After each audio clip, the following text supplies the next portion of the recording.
Iran ने UAE को warning जारी की है और ओमान और दीगर खलीजी ममालिक को ईरान की जानिब से राब्ते में लिया गया है कि आपने हुर्मुज़ के हवाले से हमें कुछ मुख्तलिफ स्ट्रेटजी बनानी चाहिए। आपको लगता है कि ईरान का इस वक्त यूएई के साथ जो क्लैश है वो मज़ीद कुछ जोर पकड़ रहा है और बाकी ममालिक के साथ हालात ठीक हैं? जी बिल्कुल। यूएई के साथ तो खासी तौर पे बुरे हैं हालात।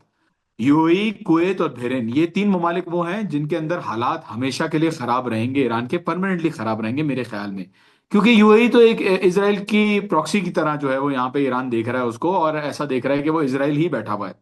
तो यूएई के हालात तो बहरहाल खराब रहेंगे। सऊदी अरब के साथ और कतर के साथ उम्मीद है कि बेहतर होंगे। ऑलरेडी हमें नजर आ रहा है कि बातचीत हो रही है सारे जो मिनिस्टर्स हैं फॉरेन मिनिस्टर्स की, उनकी आपस में। और ओमान के साथ तो पहले से ताल्लुकात अच्छे थे। ओमान के साथ एक मैकेनिज्म भी स्ट्रेट ऑफ हॉर्मुज का बना लिया है ईरान ने। खबरें तो यही आ रही हैं। और स्ट्रेट ऑफ हॉर्मुज की जो अथॉरिटी है, पर्शियन गल्फ स्टेट अथॉरिटी, वो ईरान ने ऑलरेडी जो है वो लॉन्च करने का प्लान कर लिया है। तो इसके अंदर हमें नजर ये आ रहा है कि परमानेंटली स्ट्रेट ऑफ हॉर्मुज की सिचुएशन परमानेंटली चेंज हो गई है।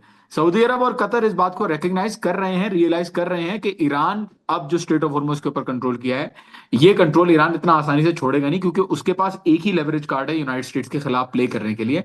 और एक ही तरीका है जिसके थ्रू वो 270 अरब डॉलर जो नुकसान हुआ है उसको पूरा कर सके। ईरान ने भी बोल दिया कि ये जो यूएई के जहाज हैं या जो मुल्क साथ दे रहे हैं अमेरिका का, उनके जहाजों को नहीं दिया जाने दिया जाएगा स्ट्रेट ऑफ हॉर्मुज के थ्रू। और टोल भी कलेक्ट करेगा ईरान। तो यहाँ पे देखें, बात सारी ये है कि सारे ममालिक जितने भी अंदर है उनको एक चीज रियलाइज हो रही है, आहिस्ता आहिस्ता ही सही लेकिन रियलाइज हो रही है, कि ईरान के साथ कोऑपरेट किए बगैर या ईरान के साथ चले बगैर आप इस रीजन के अंदर अब नहीं चल सकते। पहले सिचुएशन कुछ और थी, पहले ईरान खामोश था, पहले ईरान ने स्ट्रेट ऑफ हॉर्मुज के ऊपर भी नजरें नहीं लगाई हुई थी। लेकिन जंग के बाद डायनामिक्स बिल्कुल चेंज हो चुके हैं, क्योंकि जाहिर है यूएस अटैक ना कर पाता अगर सपोर्ट ना होता रीजनल कंट्रीज का, खलीजी ममालिक का। और यूएस जो है वो अटैक ना कर पाता अगर पहले से ये चीज जो है वो ये मुल्क मना कर देते यूएस को करने से। आपने देखा बीच में ही मना किया था। तो बात सारी ये है कि अब परमानेंटली स्ट्रेट ऑफ हॉर्मुज का मामला चेंज हो चुका है। और आई थिंक इसके अंदर कोई दो राय नहीं है कि यूनाइटेड स्टेट्स को कभी वो कहता है कि जी आयतुल्ला और मैं मिलके जो है वो संभालेंगे स्ट्रेट ऑफ हॉर्मुज, ट्रम्प कहता है। अपनी ख्याली पुलाव तो वो बना सकते हैं, लेकिन प्रैक्टिकली आई थिंक इस चीज के अंदर कुछ नजर नहीं आ रहा आगे जाते हुए।